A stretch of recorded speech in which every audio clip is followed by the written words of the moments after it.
Alright, so Kingston expands their HyperX peripheral lineup, this time another headset. No, I'm just kidding. This is actually a mouse and it's specified towards FPS gamers. It's called the HyperX PulseFire FPS, and today guys we're gonna give it a run. This is the review of the PulseFire FPS coming up.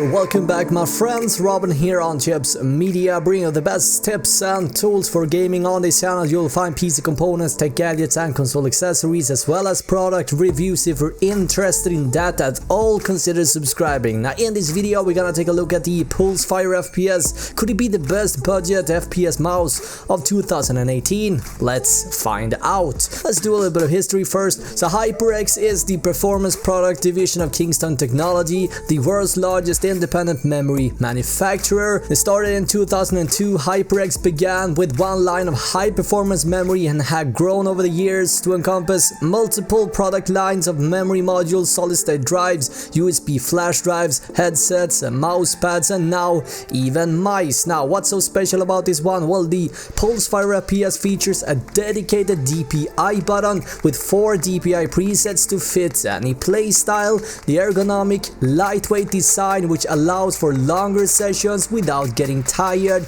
We got the 3310 certified gaming optical sensor and Omron switches, but we all know that weight, shape, sensor and buttons, they're all equally important. Now in order to figure out if the PulseFire FPS has what it takes, we need to dig a little bit deeper guys. Immediately when I did the unboxing I discovered how slippery the main body material was. Got me a little bit concerned whether it could be a problem when gaming. Now I'm happy to say that that isn't the case here, but let's kick things off with some specs. The PulseFire FPS uses the good old proven Pixart PWM3310 sensor, and even though this sensor has been around for quite some time now, it still impresses me every time I jump into CSGO. It never fails to disappoint, and to be honest, these newer sensors certified towards gamers are all equally great with impressive stats and specifications, right? And now it's slowly starting to become a selling gimmick. Now anyway, with a maximum DPI of 3200 and a dedicated DPI button that lets you set the DPI on the fly, which is nice by the way, because it gives you an easy way of jumping between different sensitivity profiles with ease, perfect for situations where you might want a different sensitivity with a specific weapon. For example, there are 4 profiles to cycle through in total, starting with 400 being the lowest. We got 800, 1600 and finally 3200 being the highest. Now flipping the mouse over, we do find some impressive skids. There are 2 in total and cover most of this mouse base area, and as you can imagine there is no problem moving the mouse around. To give you guys some sort of reference, I'm gonna use the Razer Death Adder Chroma as an example. Now putting it on the scale, it weighs in at around 96 grams, which is very lightweight and quite impressive for a mouse in this size. Putting it side by side with the Death Adder, it kinda looks like the PulseFire could have been a brother or perhaps a sister, or even a cousin. Anyway, it kind of feels like they're related in some way, right? It almost seems like Kingston have been looking at the competitors. Wink wink. But let me know your thoughts in the comments. The mouse rocks a total of 6 buttons and they're using the popular Omron switches. I got nothing to complain about here. Everything is nice so far, and on the very top of the mouse we find the DPI button on the fly, and on the left hand side we find an additional 2 buttons, these 2 with a slightly different material. Now the buttons look quite slippery, but thanks to their rather small size and the way the mouse is designed makes them easy to find even in the dark, and they have a satisfying tactile clicking to them, which I dig. Well done Kingston. Now speaking of pizza, in order to give you guys a better idea how the buttons sound, a sound test seems like a fantastic idea, so let's do that.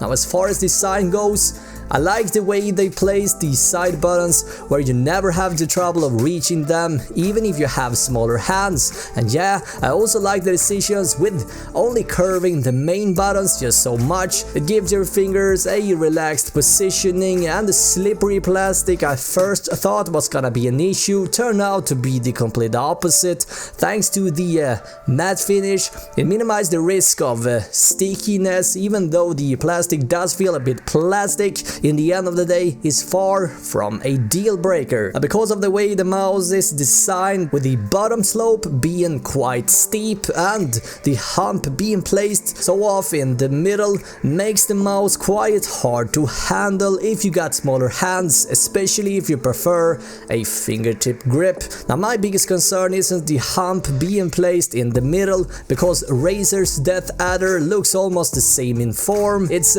how the sides of the mouse are designed. We do have rubber side grips on both sides to help you get a better grip, but whenever I'm doing my flickery move and lift the mouse, because of each side being shaped the way they are, it leaves me in an awkward grip where I'm never able to grip the mouse completely. It keeps it keeps sliding. Alright, this could have been avoided by a slightly different angle on each side. Since I'm using a quite small mouse pad, I'm actually used to lift the mouse and flick it around every once in a while, and with the PulseFire sliding out on my fingers, I had to change my behavior a bit. Now, in games, the mouse performs excellent in every genre due to the lack of buttons. There's better options for the MOBA or MMORPG players, but for FPS, RTS and most other genres, this is definitely a mouse to consider. Buttons are great with the crisp, tactile, satisfying click,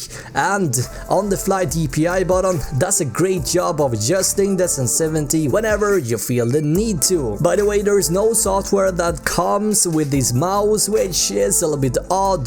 I have been searching, but I cannot seem to find any information about it, and just to make it clear, there's no RGB on this little puppy either, but red seems to be quite trendy, violets are blue, mice are red.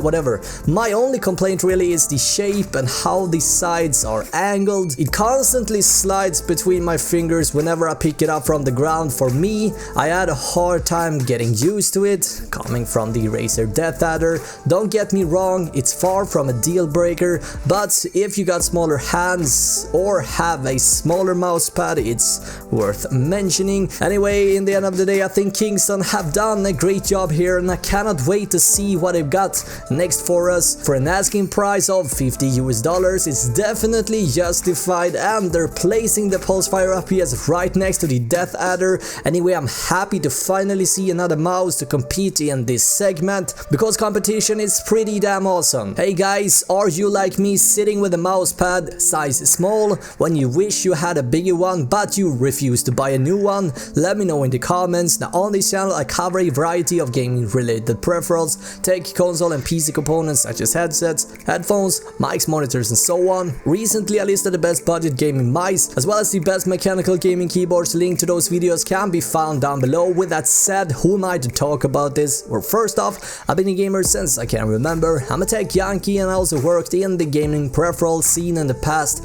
I also built an overclock computer for 12 years and I've been a content creator for 3. Now there's a ton of videos just around the corner for you guys. If you're looking for the best budget monitor, headset, keyboard, headphones, mousepad and more, consider subscribing. Also, don't forget to tap the bell icon so that you don't miss out on any uploads on my end. Thank you so much for watching this video. My name is Robin on Chips Media. Until next time guys, have an awesome day, alright? Bye!